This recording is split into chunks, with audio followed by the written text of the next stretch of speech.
एक रात मैं मेरे दो दोस्तों के साथ बाइक से तेल गांव के जंगलों से गुजर रहा था। मैं बाइक चला रहा था। सुरेश और अजय मेरे पीछे बैठे हुए थे। पूर्णिमा की रात थी और चांद निकल आया था, इसलिए रास्ते पर थोड़ा बहुत उजाला फैला हुआ था। जंगल का रास्ता सुनसान था। रास्ते पर सिर्फ हमारी ही बाइक थी। अरे भाई, बाजू में बाइक लगा, अपन को बहुत जोर से सुसु आया यार। मुझे भी टंकी खाली करनी थी, इसलिए मैंने बाइक रास्ते के किनारे लगाई। मैं और सुरेश रास्ते के किनारे चले गए और अजय दूसरे किनारे टॉयलेट करने के लिए चला गया। जब मैंने और सुरेश ने अपना काम कर लिया तो हम बाइक की तरफ गए, लेकिन हमने देखा कि अजय वहां पर नहीं है। हमने चारों ओर देखा, लेकिन हमें अजय कहीं पर भी दिखाई नहीं दिया। अजय भाई, कहाँ हो तुम? सुरेश ने अजय को आवाज देते हुए कहा, लेकिन अजय ने कोई भी जवाब नहीं दिया। मुझे लगा कि वो वहीं कहीं छुपा हुआ है और हमारे साथ मजाक कर रहा है, इसलिए मैंने कहा, देख भाई, अगर तू मेरे 5 गिनने से पहले यहाँ नहीं आया तो हम यहाँ से चले जाएंगे। और मैंने गिनना शुरू कर दिया। 1 2 3 4 5। तभी हमें जंगल से अजय की चीख सुनाई दी, भाई बचाओ! अरे मुझे लगता है कि वो हमें पोपट बना रहा है। नहीं सुरेश, वो सच में किसी मुसीबत में है, क्योंकि उसकी चीख असली लग रही है। तभी हमने अजय की एक और चीख सुनी। मुझे छोड़ दो, मुझे छोड़ दो। वो किसी से उसे छोड़ने की विनती कर रहा था। हम दोनों उसकी आवाज की तरफ जंगल में भागे। कुछ मीटर अंदर जाते ही हमें जमीन पर पड़े पत्तों पर खून दिखाई दिया। वो देखकर हम दोनों डर गए। अजय सच में किसी मुसीबत में फंसा हुआ था। वहीं जमीन पर घिसटने के निशान थे। हमने उन निशानों का पीछा किया। तभी अजय के चीखने की आवाज आई। हमने उसकी आवाज की ओर देखा तो हमें दिखाई दिया कि दूर एक काली साड़ी पहनी हुई औरत अजय का पैर पकड़कर घसीटते हुए ले जा रही है। हमने उस औरत का पीछा किया, लेकिन उसकी गति बहुत ज्यादा थी। देखते ही देखते वो जंगल में गायब हो गई। अजय दर्द से चीख रहा था, हमें आवाज दे रहा था। हम दोनों ने जमीन पर पड़े घसीटने के निशान का पीछा किया। वो निशान हमें एक कोठी तक ले गए। जंगल के बीचों बीच वो लकड़ी की 2 माले की कोठी बनी हुई थी। वो बिल्कुल पुरानी और उसके ऊपर पौधे और घास उगाए थे। तभी एक बार फिर से उस कोठी से अजय के चीखने की आवाज आई और बाद में एक गहरा सन्नाटा छा गया। जल्दी चलो, हमें अजय को बचाना होगा, मैंने सुरेश से कहा, लेकिन सुरेश डरा हुआ था। वो बस उस कोठी को घूरे जा रहा था। क्या हुआ? अरे जल्दी चलो। नहीं, हमें वहां नहीं जाना चाहिए, क्योंकि वो डायन है। क्या तुमने देखा वो अजय को कैसे घसीटती हुई ले गई? एक साधारण औरत ऐसा कुछ भी नहीं कर सकती। सुरेश घबराते हुए मुझसे बोला, अरे ऐसा कुछ नहीं है। पहली बात तो ये कि वो औरत है, आदमी हम नहीं जानते, क्योंकि हमने उसका चेहरा देखा ही नहीं है। ऐसा भी तो हो सकता है कि वो कोई आदमी हो जिसने साड़ी पहनी हो, और वो कोई पागल या साइको किलर हो। इसलिए इससे पहले कि वो अजय की जान ले, हमें उसे बचाना होगा। नहीं, मुझे नहीं लगता कि हम अजय को बचा पाएंगे। हमें यहाँ से अपनी जान बचाकर भाग जाना चाहिए। चुप हो जाओ। अरे यार, वो हमारा दोस्त है, हम उसे ऐसे मरने के लिए नहीं छोड़ सकते। चुपचाप मेरे पीछे आओ, हम उस व्यक्ति को सबक सिखाएंगे। मैंने उसे कहा। हम दोनों ने वहां पर पड़ी लकड़ियों की लाठियां उठाई और कोठी के पास गए। मैंने जैसे ही दरवाजा अंदर धकेला, अंदर से चमगादड़ों का झुंड उड़ते हुए बाहर निकला और सुरेश चिल्लाने लगा, देखो, मैंने कहा था ना, वो डायन होगी। डायन जहाँ पर रहती है वहाँ पर चमगादड़ होते ही हैं। और ये तुम्हें किसने बताया? मैंने मूवीज में देखा है। चुप करो यार और मेरे पीछे आ। ऐसा कहकर मैं कोठी के अंदर घुस गया। मैंने टॉर्च जलाई तो कोठी के अंदर चारों ओर मकड़ियों के जाले थे। सब तरफ धूल और मिट्टी थी। लकड़ी की कुर्सियां, टेबल सभी कीड़ों ने खा खा कर मिट्टी में बदल दिए थे। दीवार पे कुछ फोटो फ्रेम्स लगी हुई थी, जिसमें एक आदमी और एक औरत थी। उस पर भी धूल जमी हुई थी। तभी अजय बहुत ही खौफनाक आवाज में चीखा और अचानक से उसकी आवाज बंद हो गई। वो आवाज दूसरे माले से आई थी। जल्दी से मेरे पीछे आओ, मैंने सुरेश से कहा, लेकिन उसने मेरा हाथ पकड़ लिया। नहीं, ऊपर मत जाओ, वरना वो हमें भी मार डालेगी। घबराते हुए मुझसे बोला। मैंने अपना हाथ उसके हाथ से छुड़ा लिया और मैं दूसरे माले पे जाने वाली सीढ़ियों की तरफ भागा और मैंने देखा कि सीढ़ियों से खून बह रहा था और वो दूसरे माले से आ रहा था।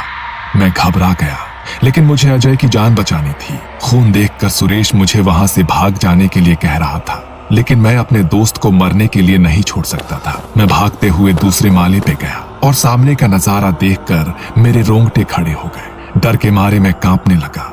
सुरेश तो वो भयानक मंजर देखकर चीख उठा, क्योंकि कॉरिडोर में छत से अजय की लाश लटक रही थी। उसके दोनों पैर एक काले रस्सी में बंधे हुए थे जो छत से बांधी गई थी, और उसके हाथ जमीन की तरफ लटक रहे थे, लेकिन वहां से उसका सिर गायब था। तभी हमें अजय की आवाज सुनाई दी, भाई मुझे बचाओ।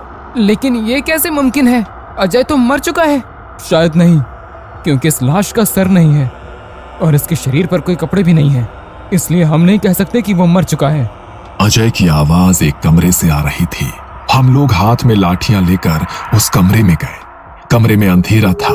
हमने मोबाइल की टॉर्च से कोने में देखा तो कोने में वही औरत बैठी थी। उस औरत ने सिर पर पल्लू ओढ़ा हुआ था और उसकी पीठ हमारी तरफ थी, लेकिन वो औरत अजय की आवाज में रो रही थी। हमें कुछ भी समझ में नहीं आ रहा था कि क्या हो रहा है। कौन हो तुम और अजय कहाँ है? मैंने उस औरत से पूछा। तभी कोने में बैठे उस औरत ने मुड़कर हमारी तरफ देखा और सामने का मंजर देखकर हमारे रोंगटे खड़े हो गए, क्योंकि उस औरत का सर नहीं था। उसके हाथ में अजय का कटा सिर था। दोस्तों, मैं यहाँ हूँ। अजय का सिर हमसे बोला।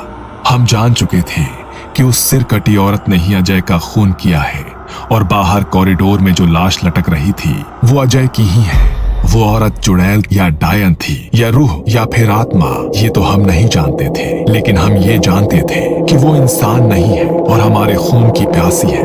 हम दोनों बहुत ज्यादा डर गए थे। हम आंख फाड़ कर उसकी ओर देख रहे थे। तभी उस औरत ने अजय का सिर अपने गले पर लगाया। उसने अपने गले को कुछ झटके दिए और अजय का सिर अब उसका हो गया। उसके बाद वो मुस्कुराई और हाथ हमारी तरफ करते हुए बोली, मुझे मेरा सिर ला दो, मुझे मेरा सिर ला दो, वरना मैं तुम्हारा सिर ले लूंगी। ये सुनकर मैं और सुरेश वहां से उस घर से भागे। मैं जंगल में भाग रहा था, लेकिन कुछ दूर जाते ही मैं समझ गया कि मैं अकेला भाग रहा हूँ और मेरे पीछे सुरेश कहीं भी नहीं है। मैं कुछ मीटर पीछे चला गया। मैंने देखा कि सुरेश उस भूतिया कोठी की तरफ जा रहा है। मैं भागते हुए उसके पीछे गया। सुरेश, तू कोठी की तरफ क्यों जा रहा है? भाग यहाँ से, वरना वो तुम्हें भी मार डालेगी।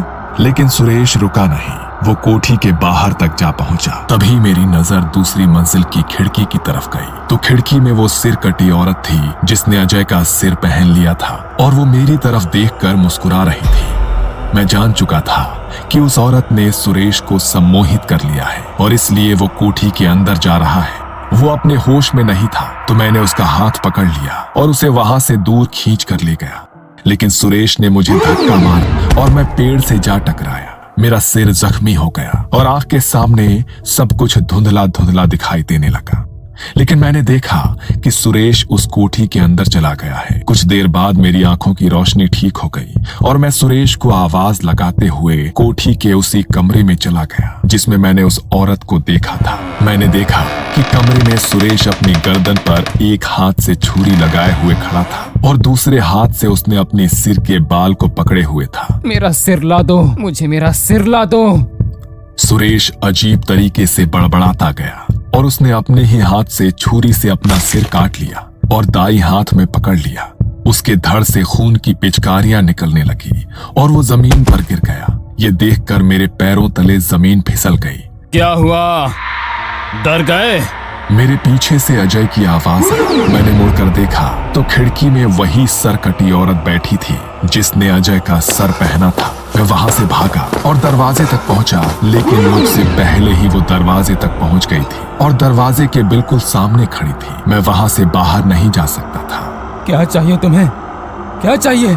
मेरा सिर, मुझे मेरा सिर ढूंढ कर ला दो, और अगर तुमने ऐसा नहीं किया तो मैं तुम्हारा सिर ले लूंगी। मैं समझ गया कि जरूर इसका किसी ने सिर काट कर खून कर दिया था और उसकी आत्मा अब उसका सिर ढूंढ रही है। अब मेरे सामने उसका सिर ढूंढने के अलावा कोई और चारा नहीं था। लेकिन मैं आपके बारे में कुछ नहीं जानता कि आपके साथ क्या हुआ था। आपका सिर ढूंढने के लिए आपको मुझे सब बताना होगा जो आपके खून के दिन हुआ था।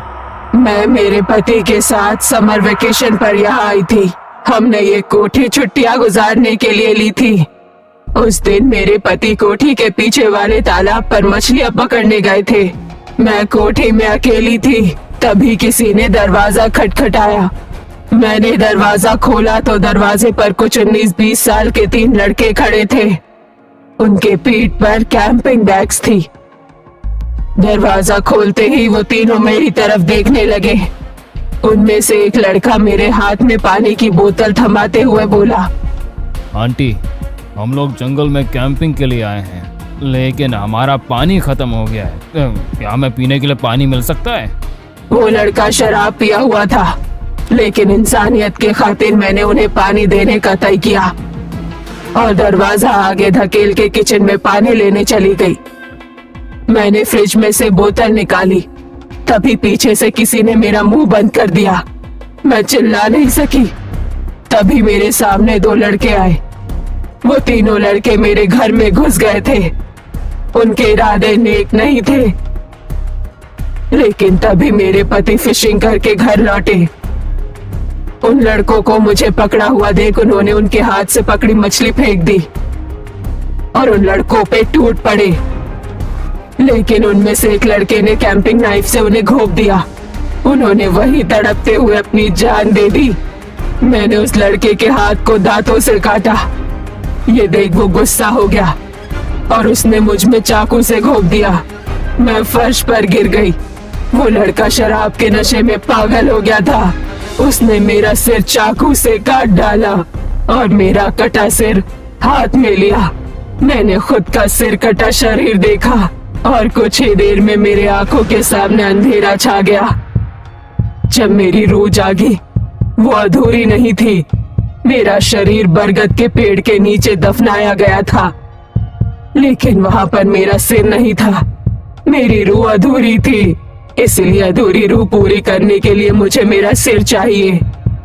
उसके बाद तुम्हें मेरे शरीर की हड्डियों को सिर के साथ जलाना पड़ेगा, तभी मुझे मुक्ति मिलेगी और उसके बाद अपने आप तुम मेरे चंगुल से छूट जाओगे।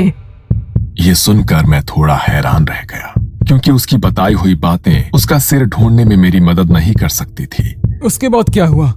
जब आपकी जान चली गई तब आखिरी बार आपने क्या सुना? वो मछली को फ्राई करके खाने की बात कर रहे थे। मैं कुछ देर सोचने लगा।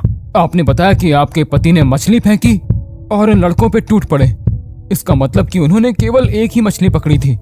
हाँ, सिर्फ एक ही मछली थी। हाँ, वो एक मछली खाने के लिए उन्हें काफी नहीं होगी, इसलिए वो जरूर फिशिंग रॉड लेकर मछली पकड़ने तालाब की ओर गए होंगे। और मुझे लगता है उनमें से एक लड़का आपका सिर हाथ में पकड़े तालाब की ओर ले गया होगा और उसी ने आपका सिर तालाब में फेंक दिया। मैंने अनुमान लगाया। उस वक्त मेरे दिमाग में जो कुछ भी आया मैंने उसे वही बताया। तो जाके मेरा सिर तालाब में ढूंढो। मेरे पास दूसरा कोई चारा नहीं था। एक नया इंसान तालाब पे किस रास्ते से जा सकता है, ये सोचकर मैं कोठी के पीछे वाले तालाब पे गया, क्योंकि वो लड़के भी उस तालाब पे मेरी तरह ही गए होंगे। मैं किनारे पे खड़ा हुआ। शायद उस लड़के ने इसी जगह से उसका सिर पानी में फेंका था।